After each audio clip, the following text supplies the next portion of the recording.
సరిపోయింది పొండి సంబరం. ఎగిరెగిరి దంచిన అదే కూలి, ఎగరకుండా దంచిన అదే కూలి అన్నట్టు అయిపోయింది నా పరిస్థితి. ఏమైంది గీతక్క అనుకుంటున్నారు కదా, వస్తున్నా చెప్తా ఆగండి. టైం ఒక వీడియో చేశాను, చాలా వెయిట్ లాస్ అయిపోయాను అనేసి. అప్పుడేమన్నారంటే ఎందుకు ఇలా తగ్గిపోతున్నావు, ఒకసారి చెక్ చేయొచ్చు కక్క, థైరాయిడ్ ఉందేమో, షుగర్ బీపీ ఉందేమో అన్నారు. కొంచెం వెయిట్ వచ్చాను, దాంతో అబ్బా తిని లావ్ అయిపోతున్నావు గీతక్క అని అంటున్నారు. అన్ని మీరే అంటారు అబ్బా, ఎలా చేయాలి చెప్పండి.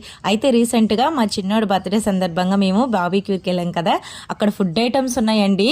అసలు ఎవరైనా ఫిదా అయిపోతారు. పప్పు సాంబార్ దగ్గర నుంచి వెజ్, నాన్ వెజ్, ఇంకా ఫ్రూట్స్, సలాడ్స్, అసలు నిజంగా ఒక్క మాటలో చెప్పాలంటే ఇది ఉంది ఇది లేదే అని అనుకోవసరం లేదు. అన్ని ఫుడ్ ఐటమ్స్ ఉన్నాయి అనమాట. ఏదైనా అన్లిమిటెడ్ అనమాట. ఏదైనా మితంగా తింటే ఆరోగ్యం, అమితంగా తింటే అనారోగ్యం అన్నట్టు అయిపోతుంది. చాలా ఫుడ్ ఐటమ్స్ ఉన్నాయి, స్వీట్స్ కూడా ఉన్నాయి. ఇక్కడికి నేను వెళ్ళడం సెకండ్ టైం అనమాట. నెల్లూరులో ఎవరైనా మన సబ్స్క్రైబర్స్ ఉంటే ఖచ్చితంగా వెళ్ళొచ్చు, వర్త్ అని చెప్తాను. బాగానే ఉన్నాయి, కాస్ట్ చెప్పు గీతక్క అనొచ్చు. 1 person కి 1000 రూపీస్ అవుతుంది అనమాట. సో అది వీడియో నచ్చితే లైక్ చేసి ఛానల్ సబ్స్క్రైబ్ చేసుకోండి.